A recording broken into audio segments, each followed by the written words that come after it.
And then he's typing something into the keyboard.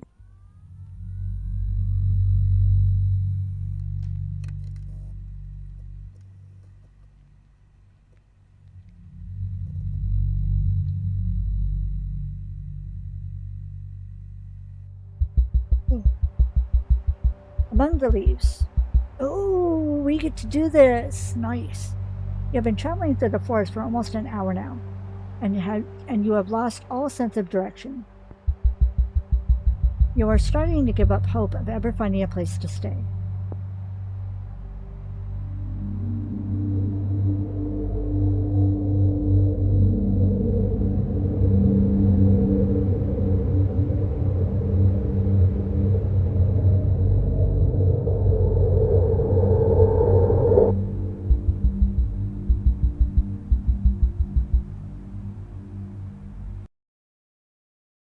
Okay, making sure that, again, that you can see the text. You look down at your compass as if it might help you and consider your next direction. I'm sure we can't get lost if we just keep heading straight. Type something into the keyboard. The trees seem to shift as you walk by them, clearing a different path from what was initially there.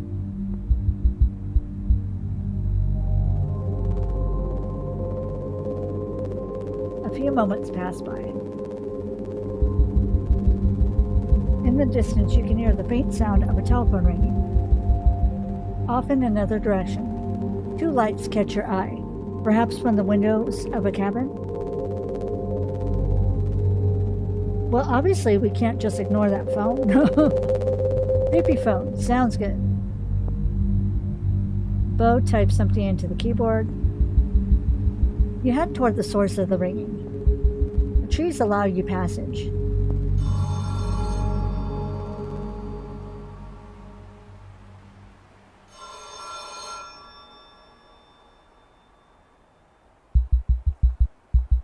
By the time you reach the phone, the ringing has already stopped. The phone booth in front of you, completely taken over by plants, appears to have not been used in years. Looks kind of like a phone booth by my house back in Japan, I mean. I always pass it on the way to the convenience store. Oh, I miss 24-hour convenience stores. Do people even use payphones anymore? I think so. Every so often I see someone use one. Wild. Okay, what now? Why don't we check if the phone works? I think I see a phone book. Bo types something into the keyboard. You pick up the receiver. Silence. It's not working. Let's head somewhere else. Bo types something into the keyboard.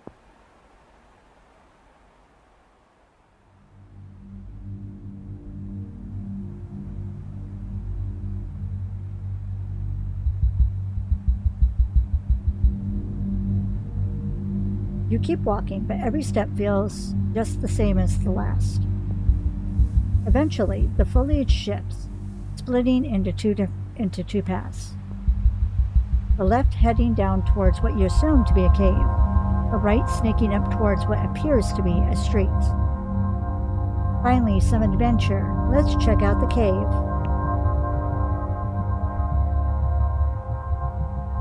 Aren't we supposed to find somewhere to stay? I don't know if we can just live in a cave. Here we can. Cave time. Cave time. Bo types something into the keyboard.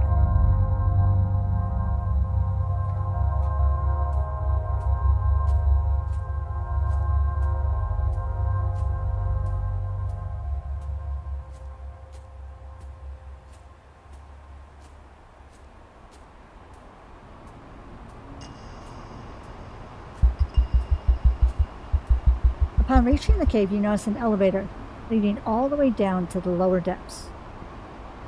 Whoa, should we take it down?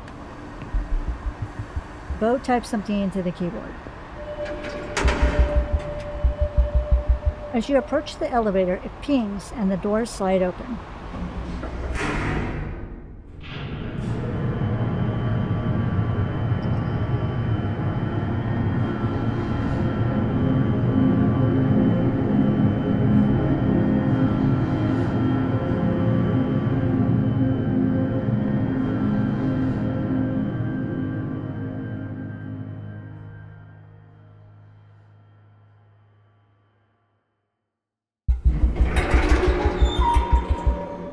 Eventually, the mechanism grinds to a halt and the doors slide open once more.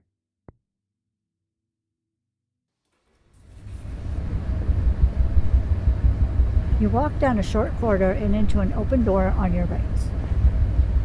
As you walk down some stairs, you notice a woman. Oh cool, finally someone we can talk to. Wait, can we talk to her? Oh, yeah, should be able to. Hold on. Bo types something into the keyboard.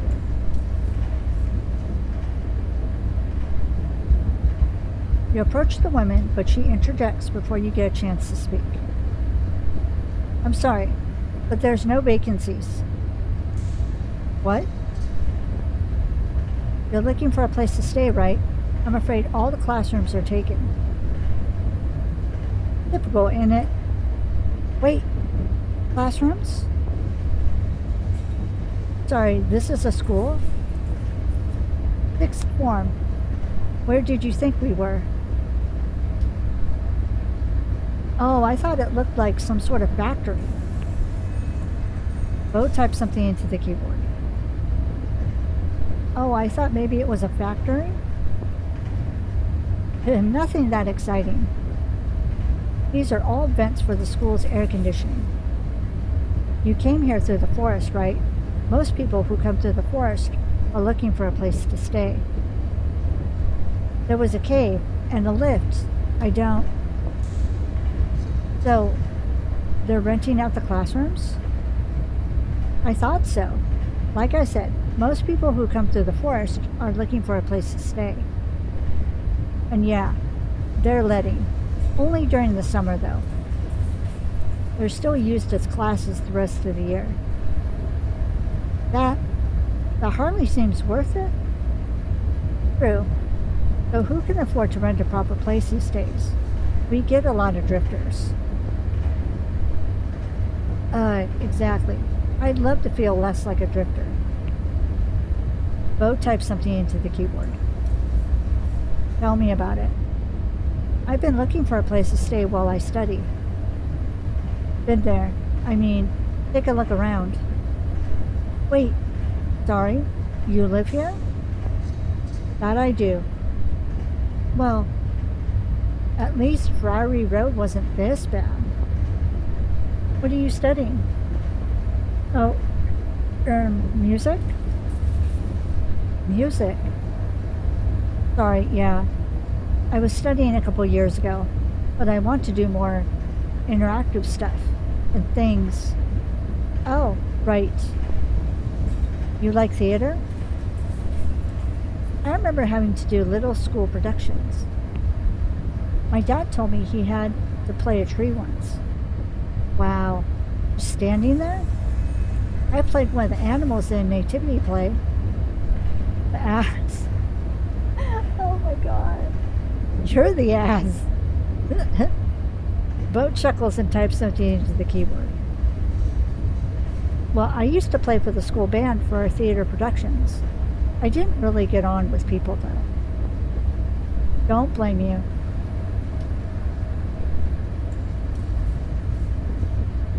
Listen. I don't even know if Miguel... Right. So there's this old church. It's a gallery now. Exhibits interactive art pieces. It's called the Old Church. You can get to it by playing the piano in the forest. Anyway, the guy who runs it is this really sweet old dude called Miguel.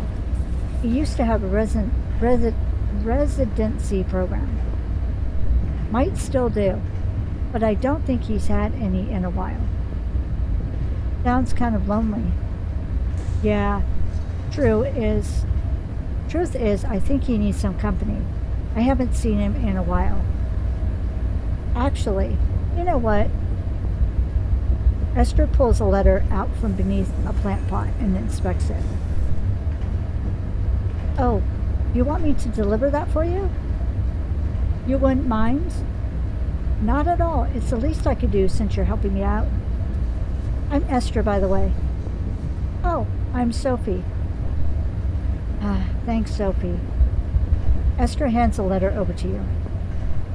You will get it to him, won't you? Of course. It's no trouble. Thanks. And good luck with the residency. Thanks. Good luck with... Be around, Sophie. You make your way back to the elevator and ascend back up to the forest.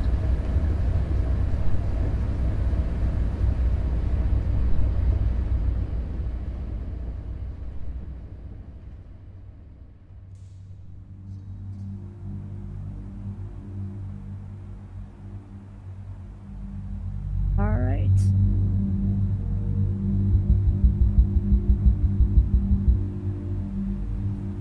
Walking back through the forest, you get the sense that it is somehow guiding you. The trees continue to shift around you. Everything looks the same but feels different. It's difficult to tell in the forest, but it feels like it's getting late.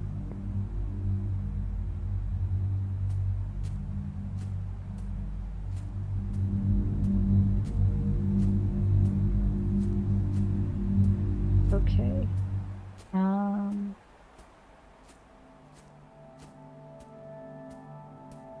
There's the piano. Finally, you reach a small clearing with a piano in the middle. I guess we'll give it a go then. We haven't really got any other options. Amy types something into the keyboard. Tired, you lazily paw a random sequence into the keys.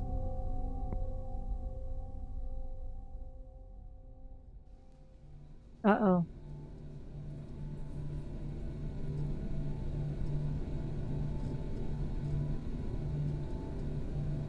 Here we are.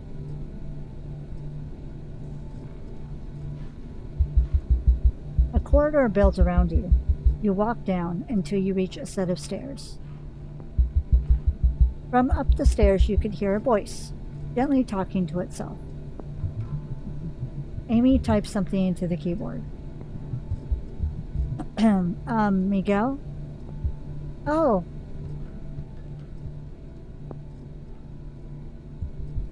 You startled me there, dear. Sorry. I didn't mean to scare you. Don't worry. It's just I haven't had any people come around here in some time. I don't have any exhibitions on. What brings you here? Poor guy. We should give him that letter Esther gave us.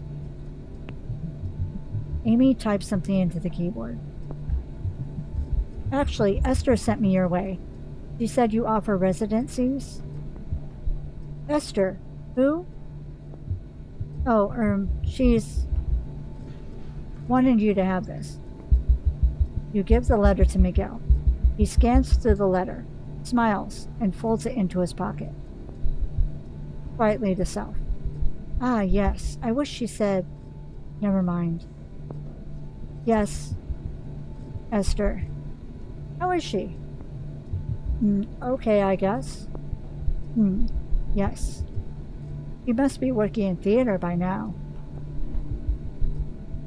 You used to be a resident artist here. A good one, too. I haven't had a resident here in a while, actually. I suppose that's why she sent you? Yeah. I'll be starting my degree in a few months, and I need somewhere to stay. Well, since it's Esther who sent you, you'll need to write an application, but I'm sure we can figure something out.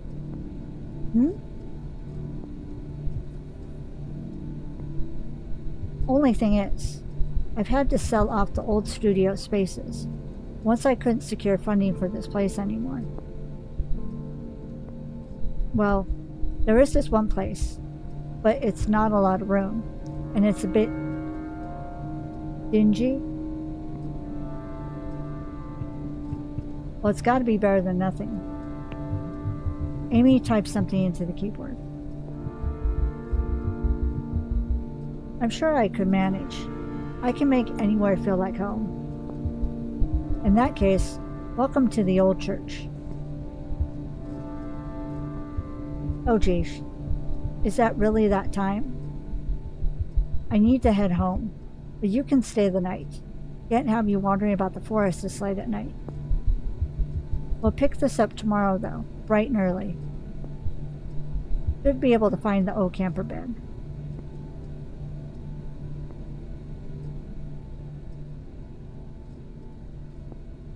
Wait, where did Bo go? You didn't notice? They were looking pretty peaky. Yeah, they left a little while back. I think they went to bed.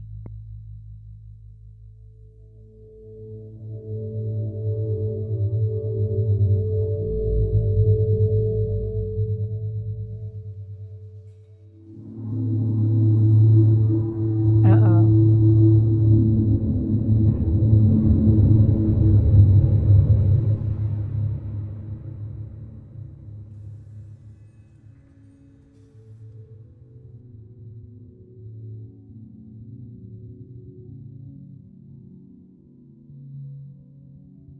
Did everybody else go to bed too?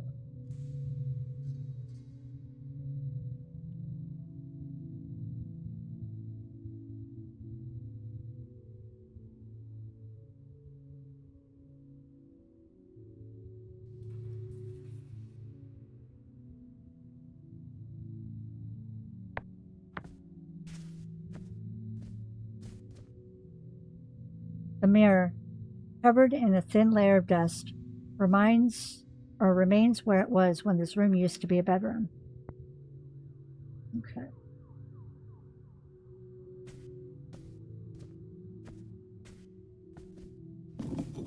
Oop, wrong way.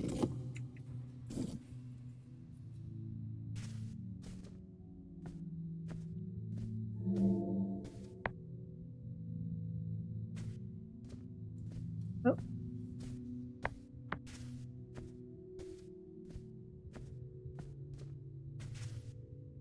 The plant on the right seems to be flourishing, while the plant on the left almost appears to be begging for sunlight.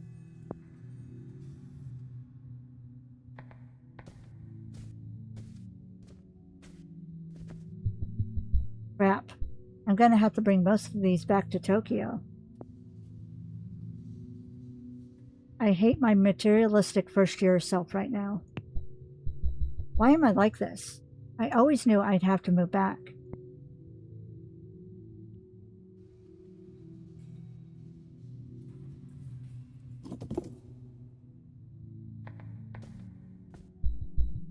I've collected so many sketches and records of plants, people, monsters. Let's check out a sketch of a plant.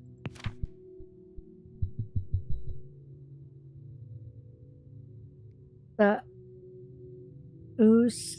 Utica electronica, a common nettle with an electrocuting defense mechanism. Unfortunately, I can't say I've never fallen victim to it. Bo and I got stung a few times back when we weeded the garden. That can't have been long after I moved in.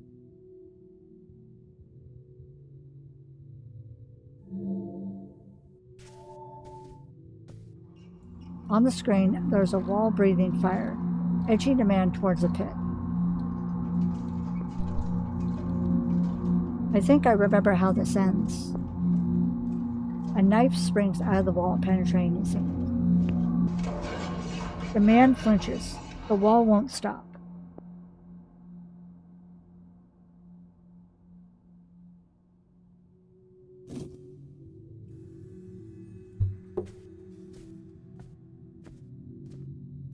Okay.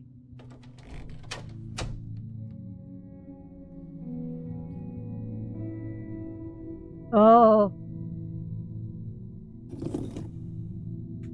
Wrong way.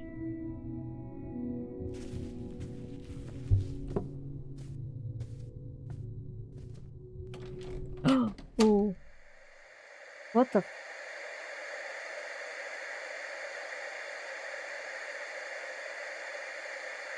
What the?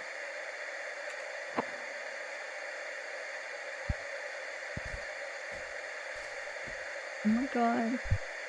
Oh hey, didn't know you were still here. Though you might have thought you might have moved out already.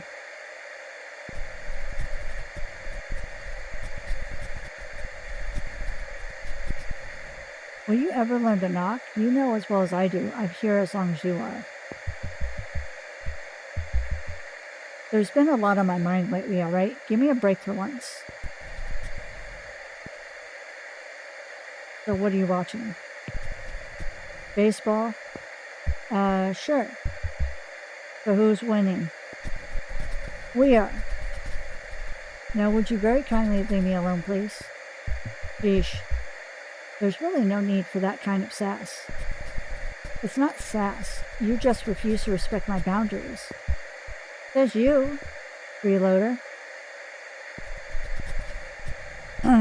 Let's be honest.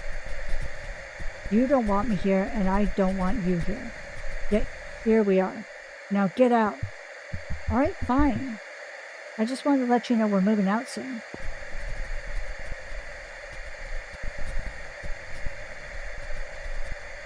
Like it or not, I'm going wherever you're going. Make peace with it and leave me alone. I'm allowed to worry about you, aren't I? You can cut the act. I know you don't actually care. We can't even love ourselves. You think we're capable of loving others? Don't make me laugh. Hey, that's not true at all. You say that, but you know I know you better than anyone, right? You burden me my whole life. How many people have you hurt simply by existing? Blaming all your problems on people? You think it's okay just because you're sad?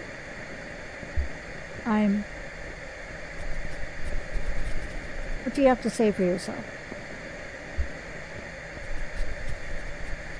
Welcome to the AO pity party. No one cares. Oh.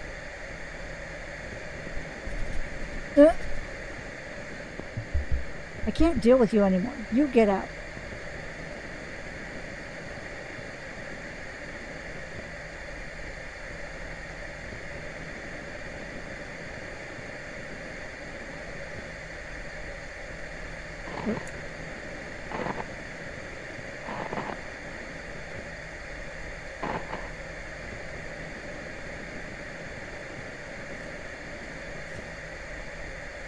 Did I touch the TV? No.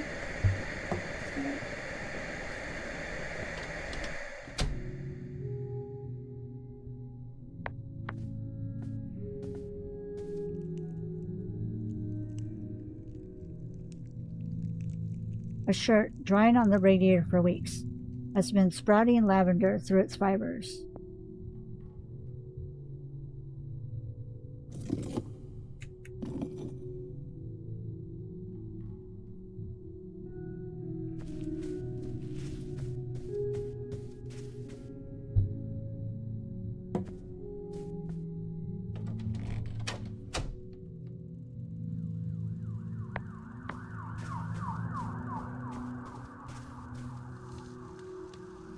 Paint is peeling off the wardrobe, and the original brown shades are starting to show through.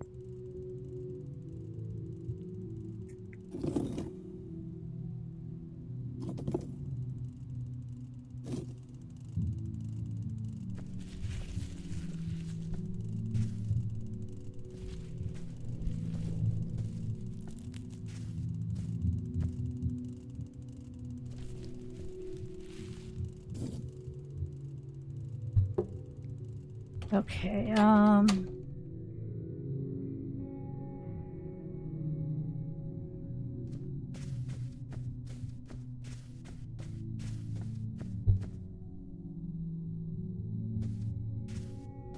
through here.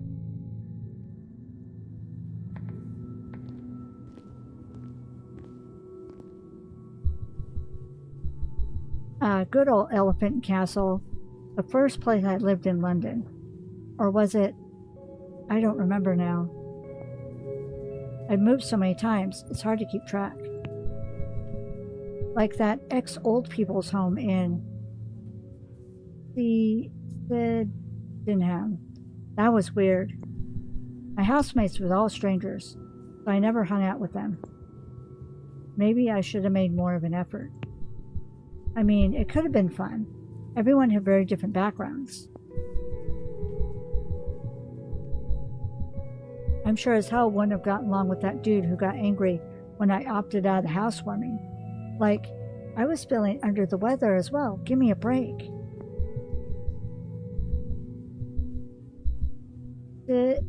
Sydenham wasn't even that great of a place to be anyway.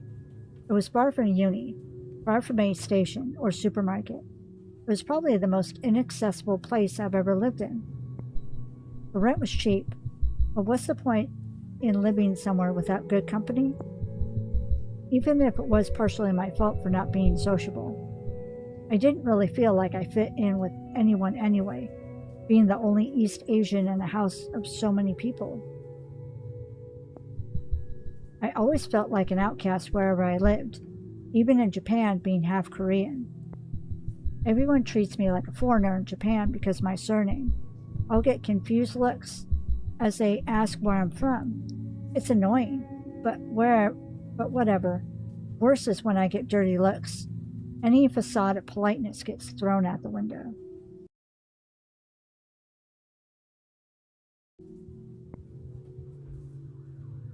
I know most don't have bad intentions, but still tiring. It's weird. I look exactly the same as everyone else, but the moment they find out what my name is, this inquisition starts up. It's cool if they're just curious, but even that starts to take its toll. It's the same thing with Westerners asking me why I speak English so well. Like, it's not like I'm not the weird one here, right? Being mixed isn't the only part of me that never fit in. My uni friends really helped me with allowing myself to be myself. I felt confident for the first time in my life. I don't know how to express it, but I owe Bo so much as well. They never once judged me for who I am.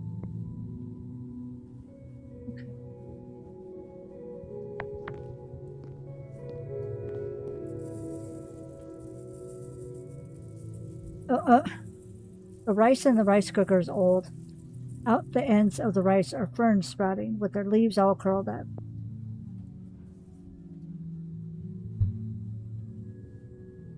Nothing else.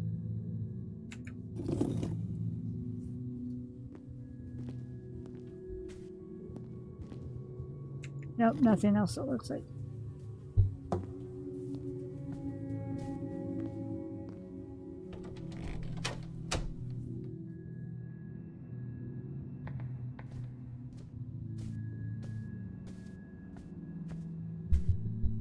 Bo brought this record player for my birthday. I feel pretty bad I never got any of the electronics needed to get it working. I could wire it up once I take it home. Though now that I think about it, I don't even know if I'll manage getting my records home. Hopefully I'll be able to live in London again soon. I don't want to deal with the hassle of sending stuff back over.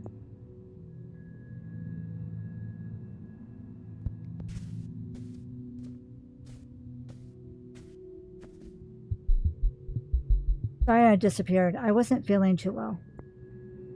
Everyone's gone home now. Ah, dang.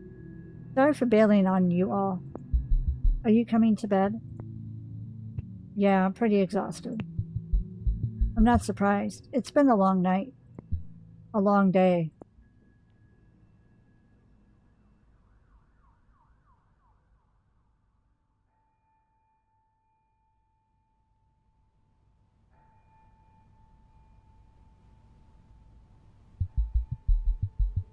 It was good to see everyone before we move out.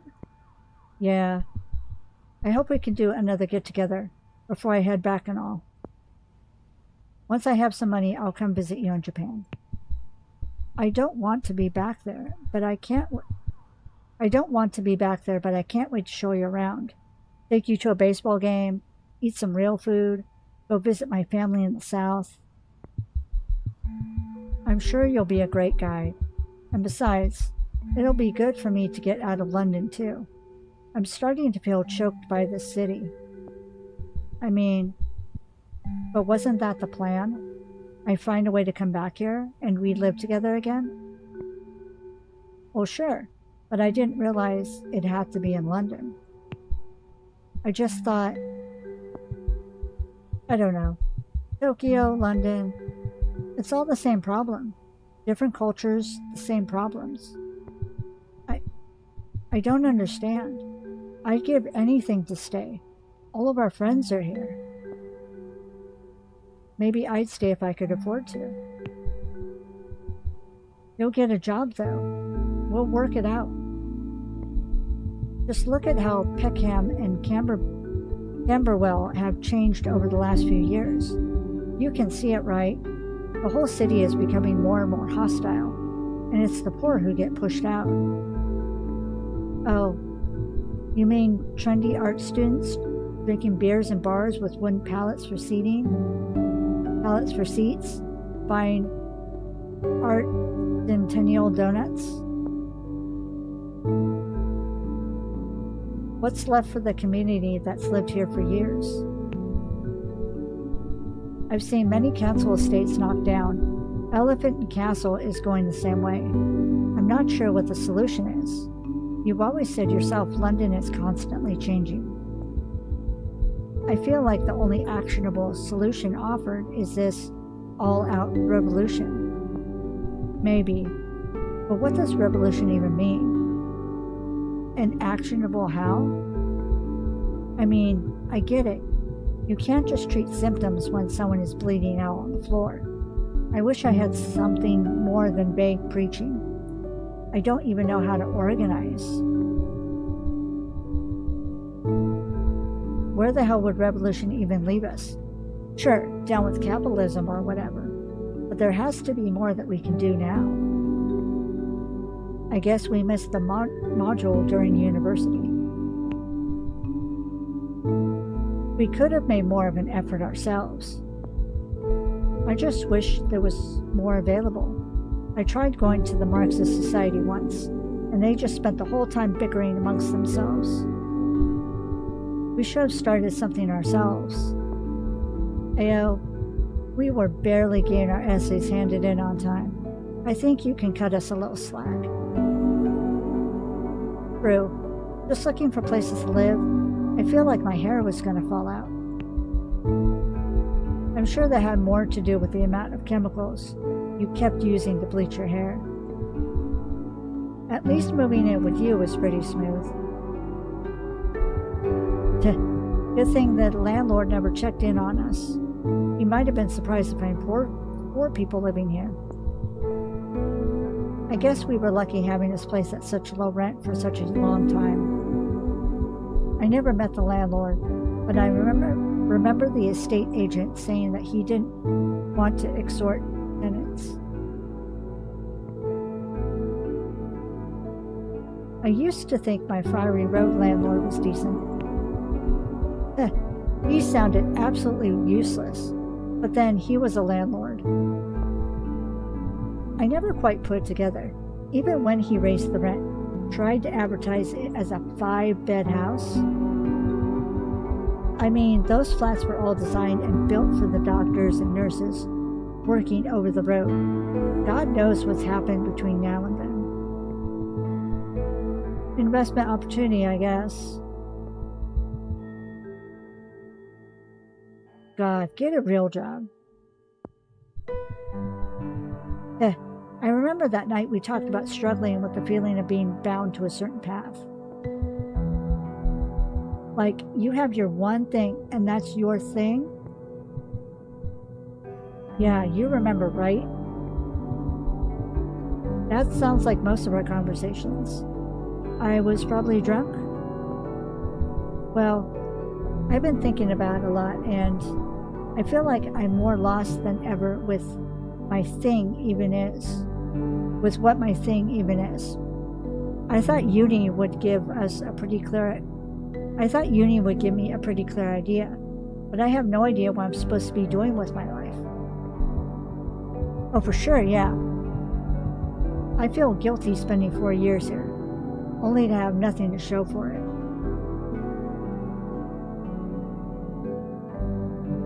Hold on one second. Okay, sorry about that. Let's...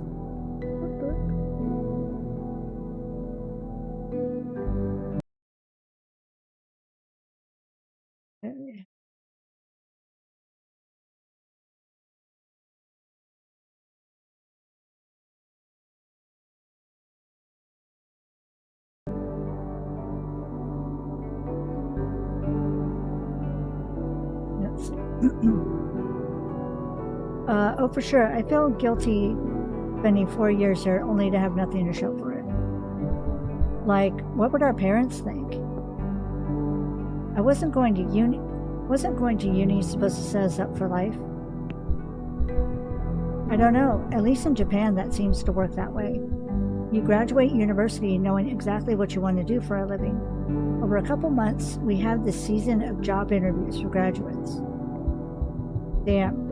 Straight to the point, I guess. I'd love to just take a year off, but I feel like leisure is only afforded to the wealthy. Man, what happened? Ooh, excuse me. Sorry, hiccups. Man, what have I been doing these past couple of years? I expected Yudi to guide me through all this, but we were graduating before I had time to realize what was going on.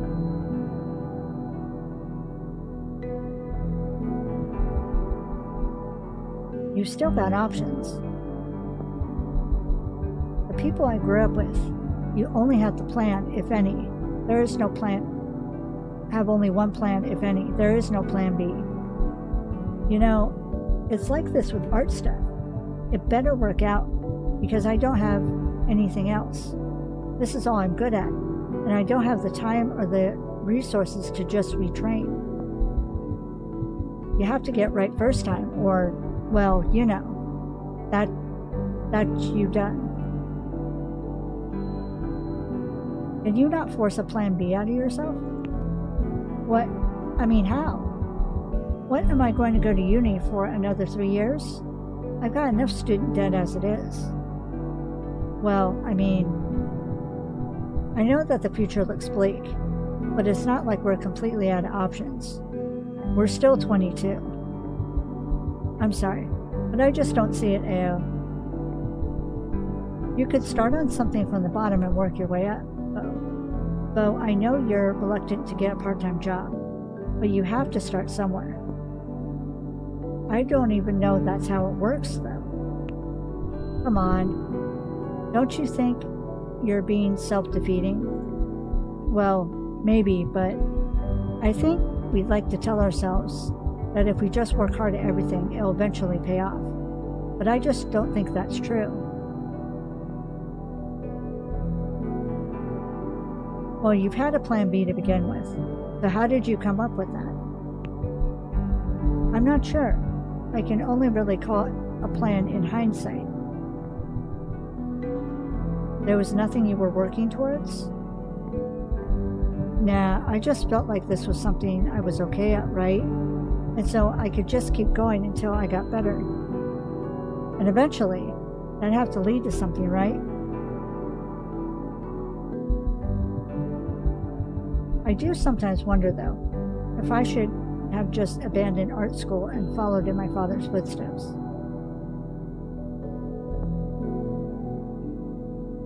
Is it not still an option? Feels too late now. I know nothing about the trade. I always got the feeling my dad was a little disappointed I didn't. I just felt like that's a feeling all university graduates have. I mean, I come from a family of creatives. Everyone apart from me has a job in advertising. But what if I'm not cut out for it?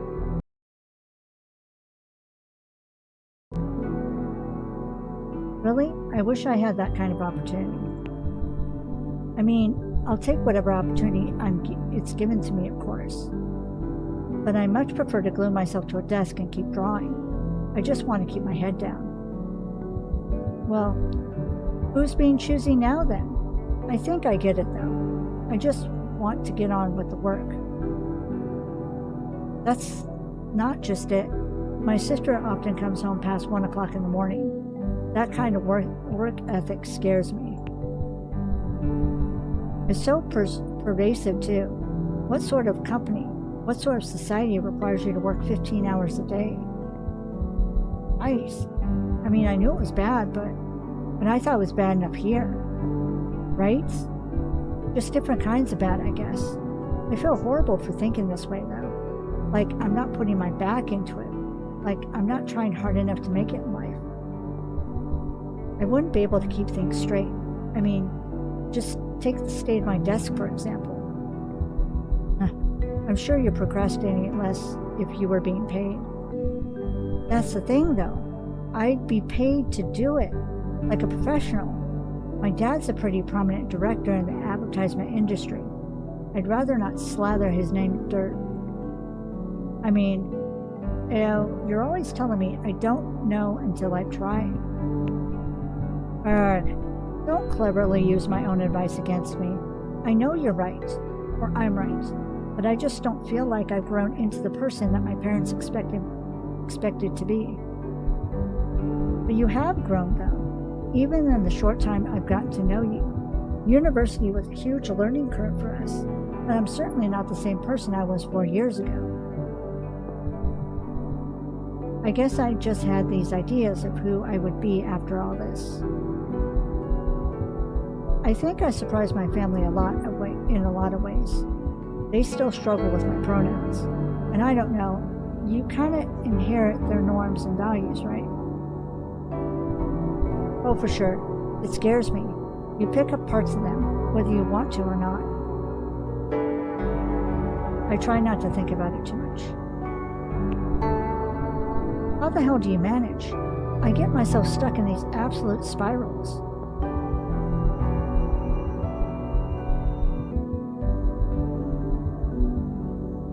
I just am who I am. No point worrying about who made me that way. But when it comes to what motivates me, what I want in life, I think about it a lot. Oh, I just want to get things right. Me too. Like, I think they're always expected I get a good, respectable job and settle down with a good wife. I don't think they resent me for it, but you can feel it, right? Yeah, I know what you mean, but I think my parents would be chill with a lot of things, though. Since none of us are particularly normal, strictly speaking. Eccentric might be better fitting than not normal. Well, they mean the exact same thing back at home. We even have this saying, something like, a nail that sticks out gets hammered down. Jesus, that's terrifying. But I guess our educational system does a pretty good job of that too. Obviously there are the exceptions, but the general consensus there is, inform, don't complain. My parents would forgive me if I never settled down with a beautiful husband in a beautiful house, but I'd be deemed a social pariah. I suppose it's a universal experience. Oh, what do you expect, colonizer?